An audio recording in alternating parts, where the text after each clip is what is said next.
ভয়, ফেয়ার, ছোট্ট একটা শব্দ, কিন্তু এর বিস্তার আমাদের জীবনে ব্যাপক। কোনো কাজ করতে গেলে আমরা ভয় পাই না এমন কাজ বোধহয় নাই। প্রত্যেকটা কাজ করার আগে আমরা খুব ভয় পাই। এই ভয়গুলো কিসের? এই ভয়গুলো হলো ভবিষ্যতের, সমাজের এবং নিঃসফল হওয়ার ভয়। এই তিনটা ভয় মূলত আমাদের খুব তাড়া করে বেড়ায় কোনো কাজ করার ক্ষেত্রে। আসলে ভয়টা কি? ভয় কি আসলে এক্সিস্ট করে আমাদের জীবনে?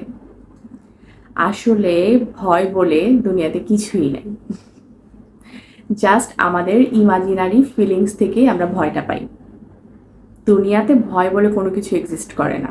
এটা হচ্ছে শুধুমাত্র আমাদের মনের একটা ভাবনা, একটা কল্পনা, যে কল্পনাটার এত শক্তি যে আমাদের যে কোনো কাজকে নষ্ট করে দিতে পারে। আমরা কোনো থ্রিলার মুভি দেখলে কি করি? সেটার মধ্যে ভিলেনকে এটা জানার জন্য পুরোটা মুভি একটু সুন্দর মতন মনোযোগ দিয়ে দেখি। যখন জানতে পারি তখন ভাবি, ও এই ছিল, এই ছিল, এইরকম করে ক্রাইম করেছে, আগে জানলে তো আমরা ধরে ফেলতে পারতাম, তাই না?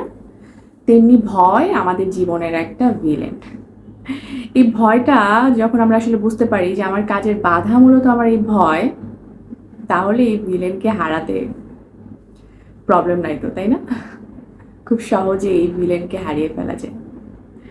মানে আমাদের এই ইমাজিনারি ফিলিংটাকে দূরে রেখে কাজ করতে হবে, মনে করতে হবে হ্যাঁ আসলেই তো এটা আমাকে তাড়া করে বেড়াচ্ছে এবং এটা আসলেই দুনিয়াতে থাকে না, এবং এটা শুধুমাত্র আমার ভাবনা।